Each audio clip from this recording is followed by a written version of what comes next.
Welcome to SciTech Culture with Steve Kern and Ben Warner, where we examine science, technology and culture in the 21st century.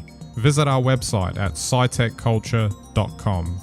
Hello and welcome to SciTech Culture. My name is Ben Warner and I'm joined once again by my good friend and colleague Steve Kern. How are we today, Steve? It's Trump time again. He just can't seem to stay out of the headlines. He's had a big week on many fronts. It's amusing, I guess, but what do you make of all of this stuff? It's just amazing. Like, is he loves it though, doesn't he?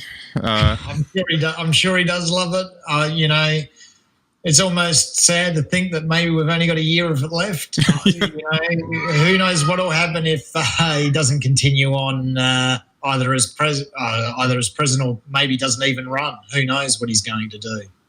So a lot of what has been going on this week, and we're not even going to get into the policy stuff just yet with the tariffs and all that, because that's a whole other thing. But the fallout from the Mueller Report, how the Attorney General's been dealing with it, the reaction of the Democrats. You've got all sorts of things going on, from contempt charges, the Attorney General being held in contempt for not showing up to a committee hearing. You've got Don Jr. being subpoenaed by a Republican-led committee. You've got Trump invoking executive privilege. You've got all those 800 plus attorneys who signed an open letter saying that Trump would have been definitely indicted and charged based on what's in the Mueller report if he wasn't president. And that's just the starting point of what was going on this week. Are they in a constitutional crisis yet? That's what Nancy Pelosi, the Speaker of the House, is saying. Are they there yet, or is it just rumblings, like they're getting to a point that something big is about to go down? Well, I don't know what's a crisis anymore. And I'm not just talking about American politics. Maybe you talk about Brexit as well. What is a crisis these days? A crisis used to be a scene that was created in the media. And, there'd be some impropriety, or a government would have done something quite probably wrong or miscalculated something quite badly, and that becomes a crisis. Or do you have an international crisis between two countries? American politics has been so chaotic for the past 3 years, you would have just said it's in crisis, and this is just another crisis. So I don't know. I find it very difficult to understand if it could get any worse, but then I don't really understand what's going on. Yeah, well, that's right. It's very hard to figure out what's going on. What about if we take the idea that the constitutional crisis means the Constitution isn't able to provide an answer to the current dilemma? Well, that's a really interesting point, but the country is still functioning. Is the crisis that Trump's position is not tenable? However, and I certainly don't have enough knowledge of politics historically, but when he ceases to be able to be in charge because the backlash against him is so great, then his position actually becomes untenable. At the moment, his position is only untenable with the opposition to him. Yeah. Is maybe a nuance and doesn't make it right, but by the same token, as long as the country's functioning, I guess. I don't know. The other thing too, I think, is it brings up it's testing the concept of what the president's position actually is. What can he get away with? What power does it have? And Trump, being Trump, is pushing it to its limits. So, for instance, he's blocked all attempts. Apparently there was a new round of attempts to get his tax returns, a lot of documents and paperwork. In addition to that, and the White House is not supplying anything. So, Trump basically ordered, don't comply. He's just running his old 80s, 90s lawsuit kind of routine, where he obstructs as much as possible to make sure no one gets access to anything about him. And then there's a question there that in the position that he's in, that he can do that. That there's an interpretation there that he's the head of the executive branch. He has powers that he can do certain things. And then you get the other side, which is basically saying the president's not above the law. He can't just, do whatever he wants. And it's tricky. It's like there's an ambiguity in their constitution in terms of explaining some of this stuff. Well, that's right, and that's legal argument, isn't it?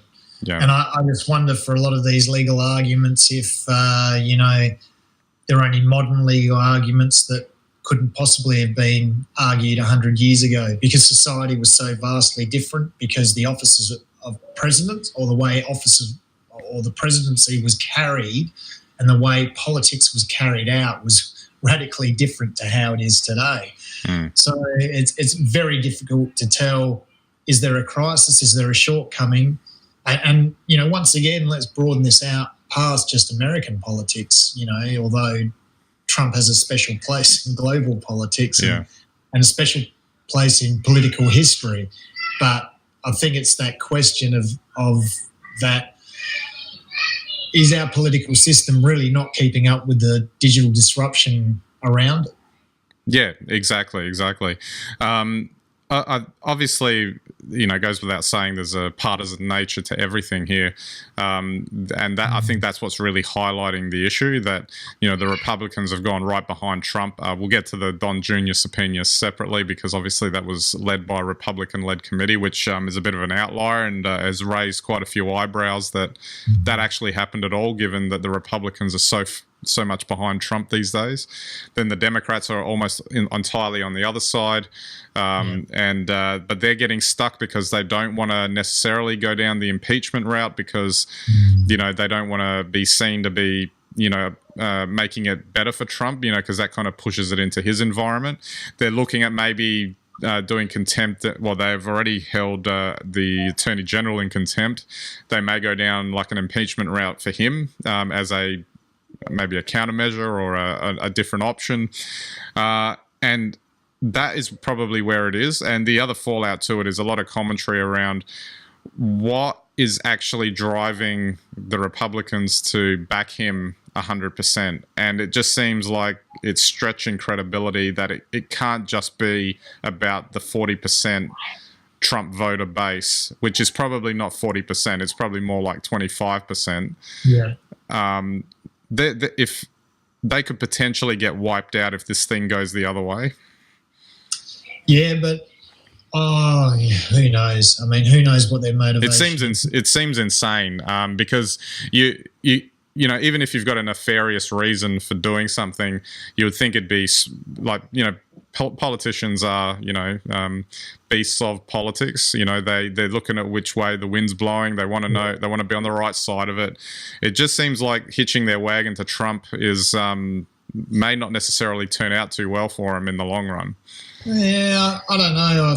Once again, I wouldn't claim to be any expert, but I kind of suspect that with the Democratic pre-selection coming up, it's the sort of thing that really would unsettle that pre-selection campaign, because, for instance, if the Democrats selected somebody who was a real anti-Trump person and then Trump doesn't run, then they would actually be in a really unbalanced situation. In that they would have selected a candidate who has no purpose other than to be a foil against Trump, and then the Republicans select someone maybe even more moderate, and then unbalance them. I've got no idea, but that would be an unlikely scenario, though, wouldn't it? That Trump wouldn't be running for 2020. I don't know. I can't see any reason why he would, but then I can't see any reason why he wouldn't.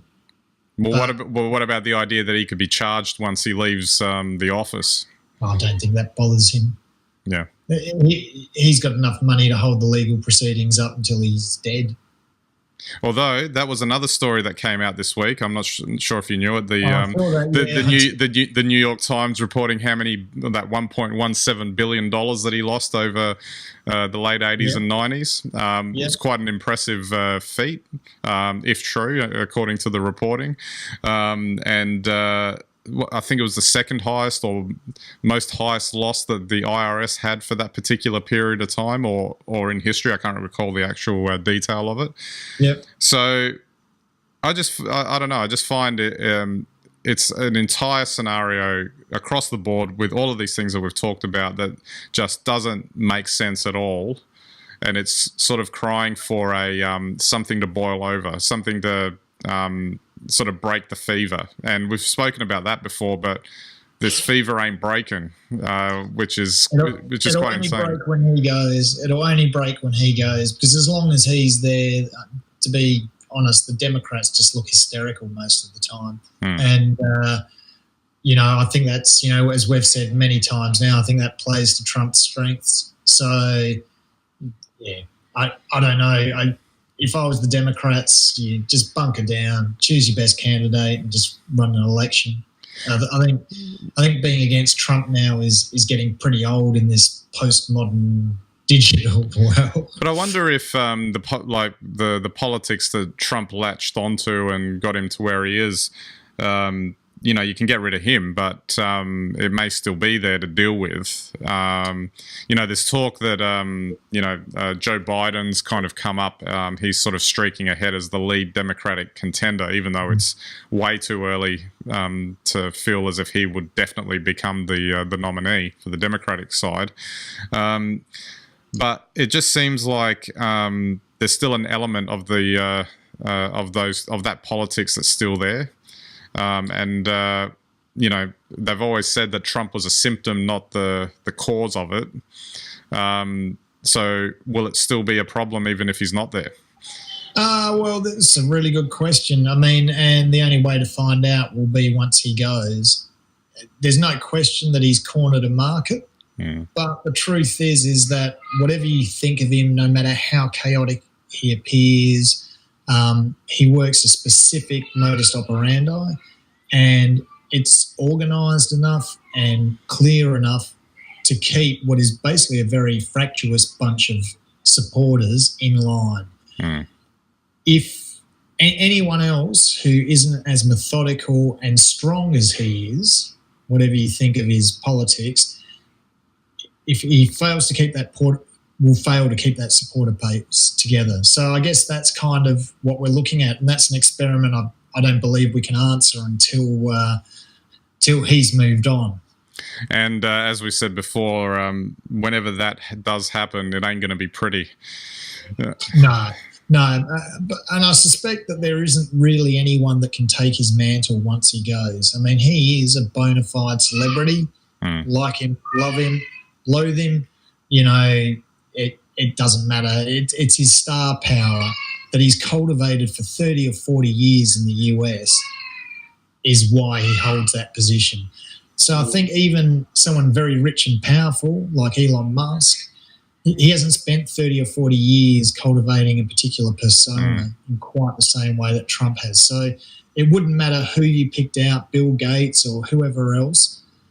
I don't think anyone would be strong enough just to move straight in and occupy a position like Trump has, irrespective of their politics. Well, it's definitely food for thought in thinking about it. We might. George Clooney. Well, we might as well go the celebrity route if he feels so inclined, of course. I reckon that he'd be my pick for the Hollywood celebs that could be president. That's if the elite. The Ukraine just elected an actor. Yeah, well, that's if the elite curry favour when the voting happens.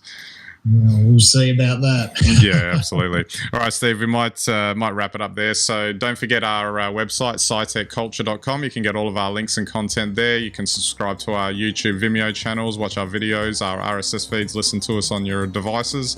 And I hope you enjoy the website. We greatly appreciate your visits. All right, so that's it for this episode. We'll catch you next time.